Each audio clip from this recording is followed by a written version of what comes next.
Russia అధ్యక్షుడు Putin భారత పర్యటన సందర్భంగా ఆయన్ని కలవడానికి కేంద్రం తనకి అనుమతించడం లేదని రాహుల్ గాంధీ మండిపడ్డారు. దేశాధినేతలు భారత్కు వచ్చినప్పుడు విపక్ష నేతల్ని కలవటం సాంప్రదాయంగా ఉందని, కానీ కేంద్రం దీన్ని పట్టించుకోవటం లేదని రాహుల్ గాంధీ ఆగ్రహం వ్యక్తం చేశారు. భారత్కు ఏ దేశాధినేత వచ్చినా కూడా తను కలవకుండా అడ్డుకుంటున్నారు అని రాహుల్ గాంధీ ఆరోపించారు. వాజ్పేయి, మన్మోహన్ హయాంలో ఇలాంటి సాంప్రదాయం లేదన్నారు. రష్యా అధ్యక్షుడు పుటిన్ ఇవాళ సాయంత్రం భారత్కి చేరుకుంటున్నారు. రెండు దేశాల మధ్య ద్వైపాక్షిక చర్చల్లో పుటిన్ పాల్గొంటారు. जनरली सरकार की पॉलिसी है, नॉर्मली ट्रेडिशन होता है कि एलओपी के साथ जो भी बाहर से आते हैं उनकी मीटिंग होती है. ये वाजपेयी जी के टाइम होता था, मनमोहन सिंह जी के टाइम होता था, ये ट्रेडिशन रहा है.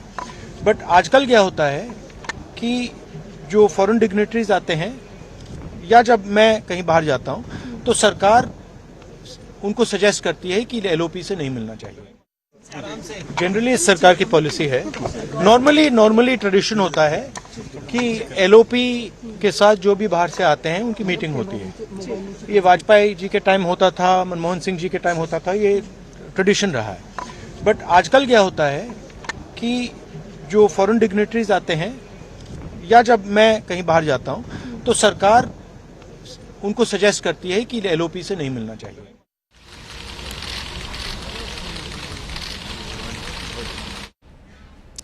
సో మన దేశ ప్రజలంతా ఆయనకి స్వాగతం పలికేందుకు ఏ విధంగా చేస్తున్నారో మీరు టీవీ9 స్క్రీన్ మీద చూస్తున్నారు. సో మరిన్ని అసలు సమాచారం తెలుసుకోవడానికి మా ప్రతినిధి బ్యూరో చీఫ్ గోపికృష్ణ జాయిన్ అవుతున్నారు. గోపికృష్ణ, సో ఎలాంటి ఏర్పాట్లు చేస్తున్నారు? రష్యా అధ్యక్షుడు పర్యటనకి సంబంధించి సెక్యూరిటీ పరంగా ఏర్పాట్లు ఎలా ఉన్నాయి? మరి కాసేపట్లో రష్యా అధ్యక్షుడు వ్లాదిమిర్ పుతిన్ ఢిల్లీ చేరుకోబోతున్నారు. 27 గంటల పాటు ఆయన ఢిల్లీలో ఉండబోతున్నారు. సో భారీ భద్రతా ఏర్పాట్లను చేశారు. హై అలర్ట్ కొనసాగుతుంది ప్రస్తుతం ఢిల్లీలో. ఎక్కడికక్కడ తనిఖీలు, ముఖ్యంగా పుతిన్ పర్యటించే ప్రాంతాల్లో ఇప్పటికే భద్రతా బలగాలు తమ ఆధీనంలోకి తీసుకున్నాయి. అంటే పూర్తి నిఘా అనేది ఉంచడం జరిగింది. ఇటు రష్యన్ బలగాలతో పాటుగా స్వాట్, అలాగే కమాండోస్తో పాటుగా ఇటు స్నైపర్స్ పూర్తిగా ఎక్కడ ఎటువంటి అవాంఛనీయ ఘటనలు జరగకుండా ఉండేందుకు ట్రాఫిక్ ఆంక్షలు కానీ, అలాగే సేఫ్టీ మెజర్స్ని కానీ, ఇటీవలే ఢిల్లీ ఎర్రకోట బాంబు పేలుడు తర్వాత ముఖ్యంగా రష్యా ప్రపంచ దేశాధినేతల్లో ఒక కీలకమైన వ్యక్తి.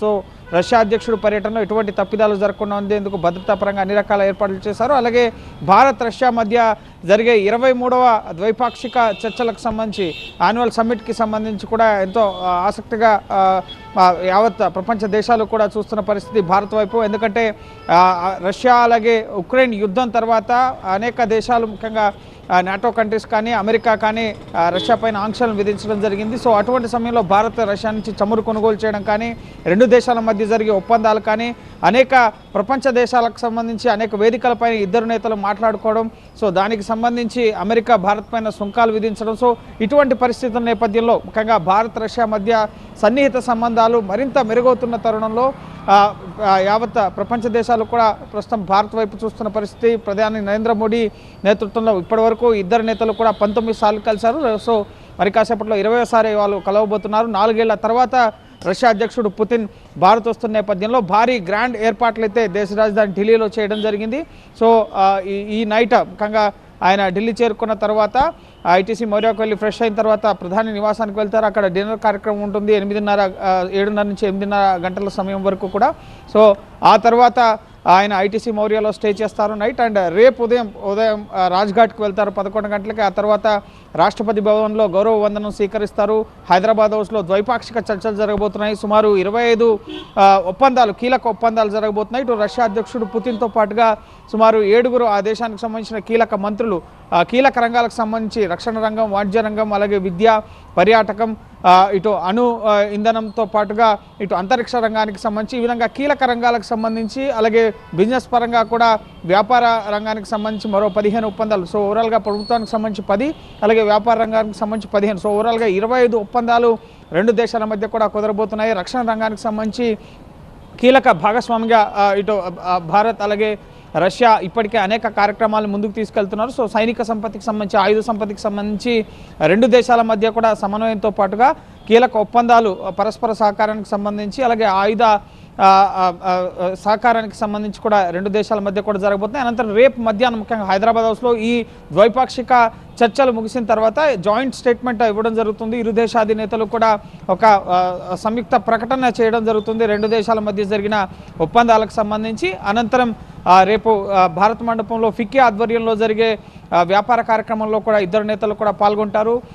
రేపు రాత్రి 9 గంటలకు తిరిగి మాస్కోకి రష్యా అధ్యక్షుడు పుతిన్ బయలుదేరి వెళ్ళడం జరుగుతుంది. సో ఓవరాల్గా 26.5 అవర్స్ పాటు వ్లాదిమిర్ పుతిన్ ఢిల్లీలో పర్యటించబోతున్నారు. చాలా బిజీగా రెండు దేశాలకు సంబంధించి ముఖ్యంగా ప్రపంచ దేశాలన్నీ కూడా ఎంతో ఆసక్తిగా ఎదురు చూస్తున్నారు. రెండు దేశాల నేతలు ఎటువంటి ప్రకటన చేస్తారు, ఏ అంశాలపైన మాట్లాడతారు, ఉక్రెయిన్ రష్యా యుద్ధం కానీ అలాగే భారత వికసిత్ భారత్ లక్ష్యానికి సంబంధించి రష్యా ఏ విధంగా తోడ్పాటును అందించబోతోంది, రెండు దేశాల మధ్య ఎటువంటి డీల్స్ రక్షణ రంగానికి సంబంధించి అణురంగానికి సంబంధించి జరగబోతున్నాయి. సో యావత్ ప్రపంచ దేశాలు ఎంతో ఆసక్తిగా ఎదురు చూస్తున్న పరిస్థితి కాబట్టి సో చూడాలి ఎటువంటి ఒప్పందాలు ఈ రెండు దేశాల మధ్య జరగబోతున్నాయి. అలాగే పుతిన్కి సేఫ్టీ, సెక్యూరిటీ అలాగే ఫుడ్ ప్రతి విషయంలో కూడా ఇటు రష్యాకు సంబంధించిన సైనిక సిబ్బంది వాళ్ళు అన్ని రకాల ఏర్పాట్లతో సంసిద్ధంగా ఢిల్లీ చేరుకోబోతున్నారు. సో చాలా గ్రాండ్ ఏర్పాట్లు అయితే పుతిన్ కోసం ఢిల్లీలో చేయడం జరిగింది, భద్రతా పరంగా కానీ ఆయన స్టేకి సంబంధించి కానీ.